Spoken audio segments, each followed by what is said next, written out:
Y'all, over 700 people became homeless in Vermont today, June the 1st.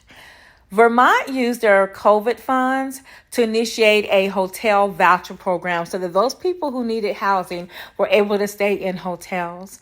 Now, the funds have been depleted. The judge has denied the injunction that the Vermont Legal Aid initiated.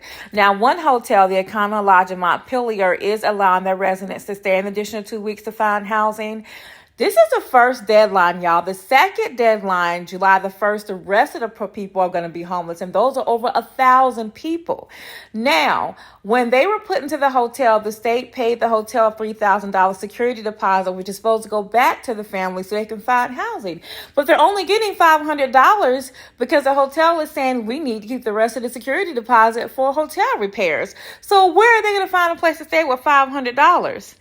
It just is not adding up. And this is just a hot mess. The day that they have feared the most has finally come.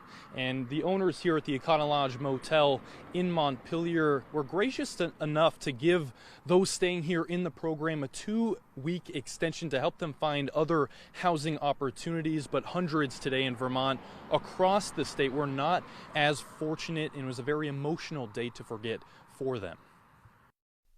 June 1st, 2023, a day many unhoused Vermonters are leaving the one housing solution they have ever known. I'm more than thankful for this program. It saved me and my kids. Mariah Ford, her husband, and their 3 kids have spent more than a year between the walls of the Econo Lodge in Montpelier. They utilized the state's General Assistance Hotel housing vouchers after receiving a no-cause eviction from their home in Barrie. Ford was forced to leave her job at Cumberland Farms to care for her son's mental health needs. She says when they are forced to exit, her family will fight for their lives. We don't know what's next. We don't know what's gonna happen. I probably cry at least 3 times a day. I'm not even gonna lie. Like it's terrifying because like those are my babies. Down the hall from Ford is David Hinault, a Montpelier native. He has been in the voucher program since it started. He started a non-profit that aims to patch holes in Vermont's mental health care system, even sinking his own money into it. He is still searching for affordable housing and says when he leaves, he fears for his health. I actually have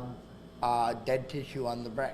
I have about 8 spots, and now they're finding lesions. The voucher program provided shelter, but Governor Phil Scott says it has not allowed for rehabilitation for many. David Hinault's new neighbor, Brandon Boone, echoed that sentiment. This program is very good, but there's no direct help here for that type of stuff. You have to completely outsource for it. As state leaders continue to scrap for funding and shelter options, Barrie City Manager Nicholas Storelli Castro has proposed the city's indoor ice arena, the BOR, as a possible solution. We put in a price that is high because we don't know the true impacts of this, and so it's something we're willing to negotiate with the state. We want to be part of the solution here. But for those with families, Ford says that solution won't suffice. They're going to choose to try to pay for campsites or sleeping in a tent outside versus sleeping in a big open place with a bunch of people they don't know. And others say they'll do whatever they have to survive. But I can tough it out. Would I rather have a roof over my head? Oh yeah, definitely. And those who have been in the program for over 4 months are entitled to an over $3,000 security deposit, but those that I spoke to here today say they've only received about 500 of that, with officials saying that the remaining is going towards repairs for the individual rooms and just the hotels and motels in general. And keep in mind, this is just one of the deadline days. The other, July 1st, where nearly 1,000 Vermonters will also be exiting as well. And there's also a very important legal conversation surrounding this situation as well that Lauren will update you on now. But for me, I'm live in Montpelier. Josh Morrill, ABC 22 News.